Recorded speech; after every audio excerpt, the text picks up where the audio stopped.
Զանգեզուրի միջանցք դարձյալ այս ձևակերպումն է հնչում Բաքվից լրագրողների զրույցում Ադրբեջանի միջազգային ճանապարհային փոխադրողների ասոցիացիայի գլխավոր քարտուղար Քանան Գուրբանովը ասել է, թե այսպես կոչված Զանգեզուրի միջանցք գործարկումից հետո Ադրբեջանից Եվրոպա բեռնափոխադրումների հեռավորությունը, լոգիստիկ ծախսերը եւ սահմանային անցումների քանակը կկրճատվեն։ Նախ սա ինստիտուցիոնալ խաղաղություն չէ, որովհետև այո, Ադրբեջանը շարունակաբար օգտագործում է այնպիսի տերմինաբանություն, ինչպիսին է Զանգեզուրի միջանցք, եւ դա իրենից ներկայացնում է որոշակի հավակնություններ, որքան էլ որ այո, միաժամանակ խոսում է Հայաստանի սուվերենության ինքնիշխանության մասին։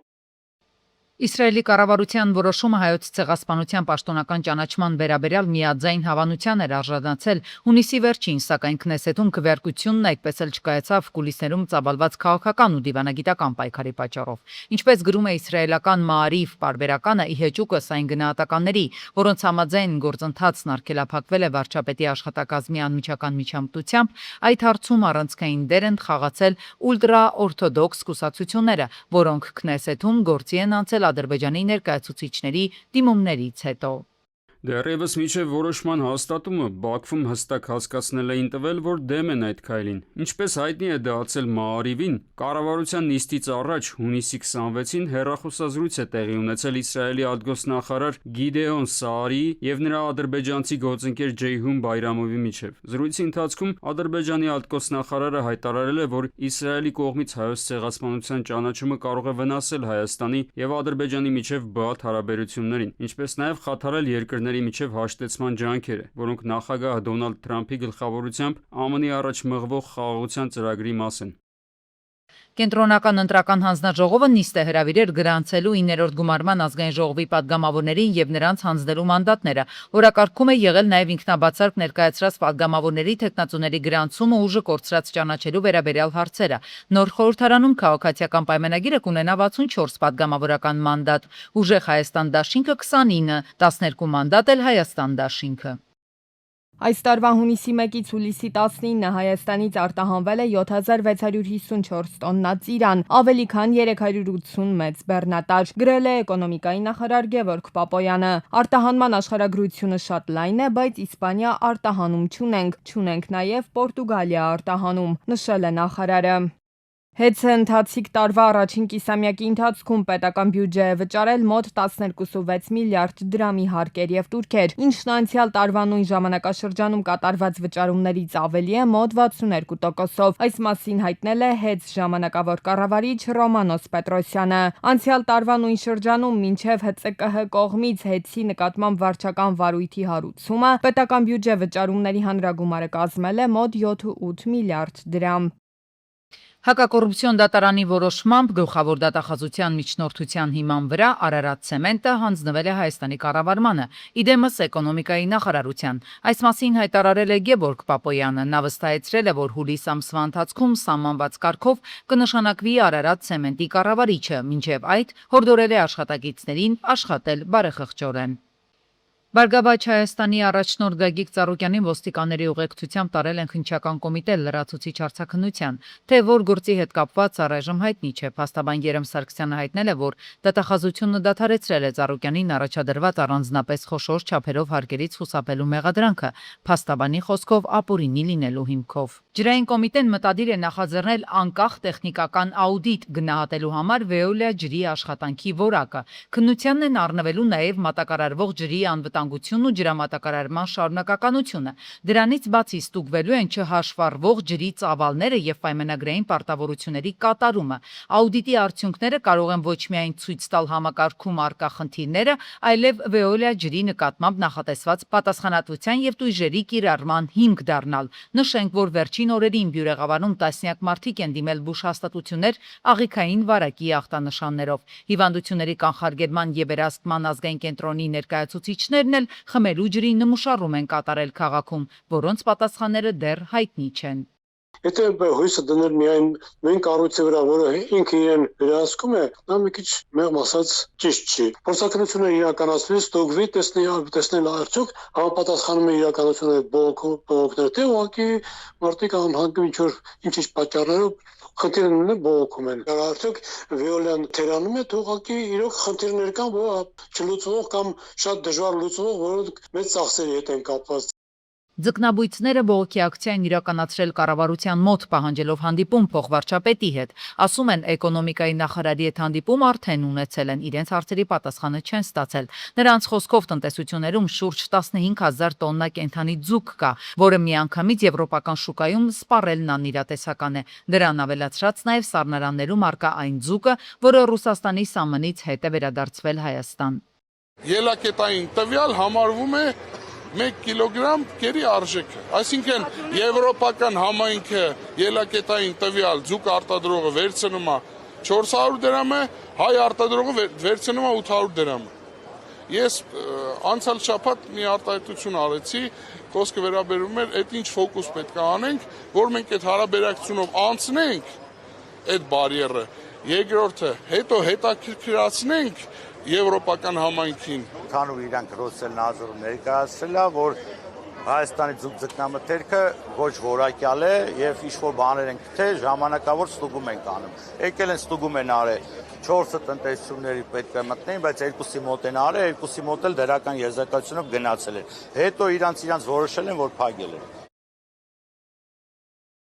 Պետական եկամուտների կոմիտեի աշխատակիցները այցելել են վարսավիրական եւ գեղեցկության ծառայությունների մատուցման ոլորտի մոտ 2300 տնտեսվարողի, ներկայացնելով հարկային օրենսդրության հիմնական պահանջները, այդ թվում յուրաքանչյուր ծառայությունից հետո ՀԴՄ կտրոն տրամադրելու, աշխատողներին պատշաճ գրանցելու եւ հարկային հաշվետվությունները սահմանված ժամկետներում ներկայացնելու անհրաժեշտությունը։ Իրազեկման եւ աջակցման ծրագիրը շարունակական է եւ կիրականացվի նաեւ տնտեսության այլ ոլորտներում։ Ծրագրի նպատակն է խթանել կամավոր հարկային կարգապահությունը, նվազեցնել հարկային ռիսկերը եւ ամրապնդել պետություն գործարար գործընկերությունը։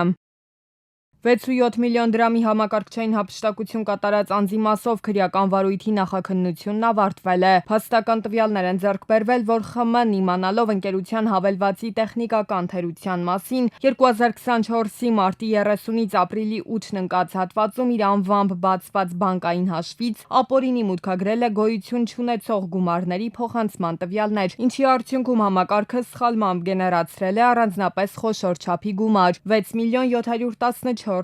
դրամ, այնուհետև նա այդ գումարը փոխանցել է այլ քարտերի ու հափշտակել։ Մերձավոր Արևելքում գտնվող ամերիկացիներին զգոնության կոչով է դիմել Միացյալ Նահանգների պետդեպարտամենտը, հաշվի առնելով տարածաշրջանում ստեղծված լարված իրավիճակը ու նույնով պայմանավորված անվտանգության խնդիրները, պետդեպարտամենտը խորհուրդ է տվել ամերիկացիներին ուշադիր հետևել իրավիճակին եւ պատրաստ լինել ավիաչվերթների հնարավոր չեղարկումներին, օդային տարածքի ժամանակավոր փակմանը եւ երկաթուղային հաղորդակցության խափանումներին։ Մերձավոր Արևելքից դուրս գտնվող ամերիկացիներին խորհուրդ է տրվում վերանայել տարածաշրջան եւ տարածաշրջանով տարանցիկ ճանապարհորդելու իրենց ծրագրերը։ Երբ տարբեր կողմեր, հատկապես վերջին շրջանում Պակիստան եւ ծոցի երկրները փորձում էին ակտիվություն դրսեւորել Լիվանագիտական հարթակներում, իրանական կողմը բազմիցս զգուշացնում էր, որ Միացյալ Նահանգների ձեռագիրն է սա, որ կարող է օգտագործել բանակցությունները իր ուժերը վերախմբավորելու, օգտագործված ձեռքը իր պահեստներում նորից ուրեմն համալրելու եւ նոր հարձակումներ սկսելու համար։ Այնպես որ այս իմաստով հնարավոր նոր ավելի մեծ այս արճակատային իրավիճակը կանխատեսելի էր։ Իրանի հարավում գտնվող Շիրազ քաղաքում մի քանի պայթյուն է որոտացել ամերիկյան զինվորականների գիշերային հարվածից հետո գրել է Ֆարս գործակալությունը։ Գործակալության տվյալներով հարձակման է ենթարկվել քաղաքի թաղամասերից մեկը։ Իրանն էլի պատասխան հարվածել է Քուվեյթում գտնվող Քեմփ Արիֆջան բազայում տեղակայված ամերիկյան հիմար սրտիրային համակարգերին։ Իրանը հայտարարել է, որ չի բացի Հորմուզի նեղուցը նավերի համար, քանի դեռ Միացյալ Նահանգները չի դադարեցրել իր տարածքին հասցվող հարվածները։ Լարվածությունը շարունակվում է Վաշինգտոնի եւ Թեհրանի միջև փոխադարձ ռազմական գործողությունների ֆոնին։ Ամեն անգամ, երբ Իրանը սպանի ամերիկացի զինվորի, նրանք բազմապատիկ կվճարեն այդ սպանության համար։ Այս հրահանգը փոխանցվել է պատերազմի նախարար Փիթ Հեքսեթին, գրել է Դոնալդ Թրամփը։ Ավելի վաղ միջնորդները Իրանին ներկայացրել են Միացյալ Նահանգների հետ պատերազմը թույլատնելու առաջարկ, որը կներառի 10-օրյա հրադադար։ Միացյալ Նահանգների նախագահ Թրամփը հեռախոսազրույցում Կանադայի վարչապետ Մարկ Քարնիին անտարային հրդեհները վերահսկողության տակ վերցնելու պահանջ է ներկայացրել, նշելով, որ հրդեհների գարշահոտ ծուխը թունավորում է ամերիկյան քաղաքների օդը։ Թրամփն ակնարկել է դրա դիմաց փոխհատուցում վճարելու մասին, հակառակ դեպքում սպառնալով բարձրացնել Կանադայի համար սահմանված մաքսատուրքերը։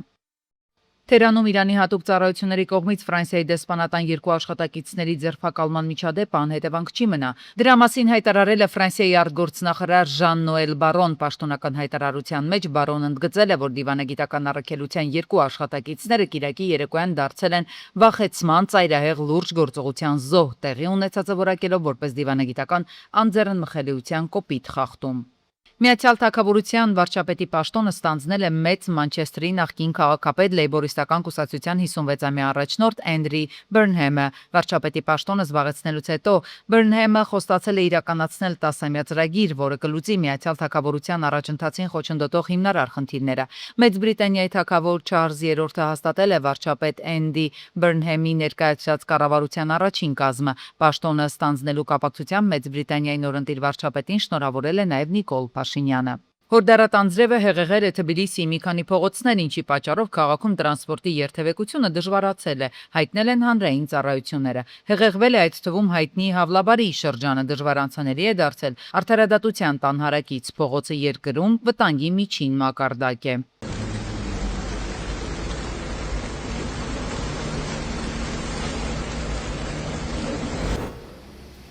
Հուլիսի 29-ին կենտրոն վարչական շրջանում Զաքյան 4 շենքի բակում արմատից փտած հաստաբուն ծառը տապալվել է։ Վնասվել ու կոտրվել են գազախողովակներ, էլեկտրական ու ինտերնետի լարեր, երկաթե ճաղավանդակներ, նաև մի քանի մեքենա է վնասվել։ Իսկ Երևանի քաղաքապետի հանձնարարականով ժամանել էր փոխքաղաքապետը, ինչպես նաև Երևանի քաղաքապետարանի կանաչապատում եւ շրջակա միջավայրի պահպանություն ՀԱԿ-ի աշխատակիցները պետի գլխավորությամբ։ Բնակիչներն էլ նշել են, որ մի քանի անգամ ծառը հեռացնելու համար դիմել են քաղաքային իշխանությանը, բայց գործնական քայլեր չեն եղել։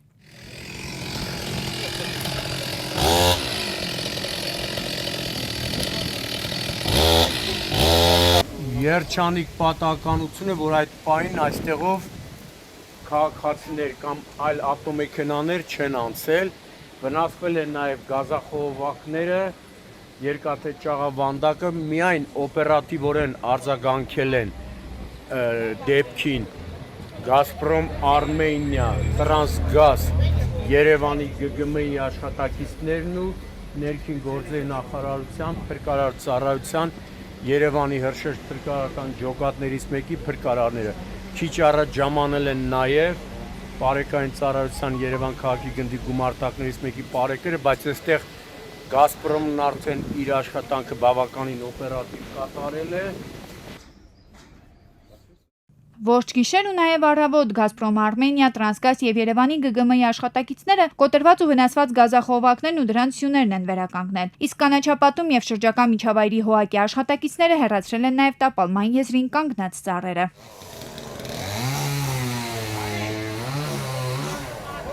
Այստեղ էլի ծառեր կա, որ պիտի անպայման հեռացվի, որպեսզի հետագայում նույն պատկերը չլինի, ինչ որ երեկել։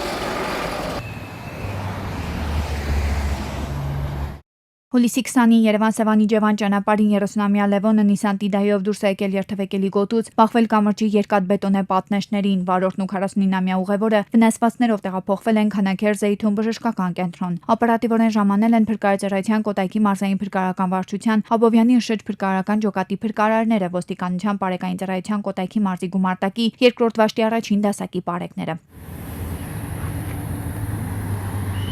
Վիրավորներին միջև հիվանդանոց տեղափոխելը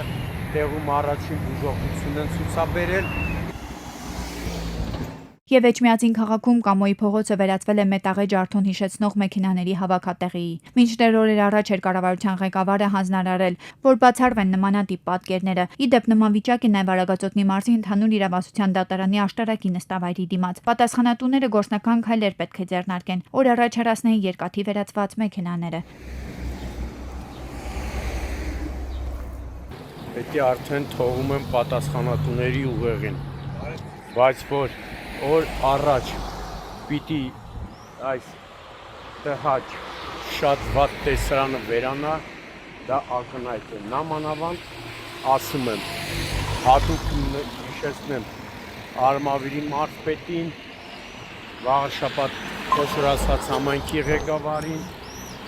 որ այդ հանձնարարականը տվել է կառավարության նիստերից մեկի ժամանակ եւ բավականին խիստ վարչապետ Նիկոլ Փաշինյանը, ու հիմա դուք չեք կատարում վարչապետի հանձնարարական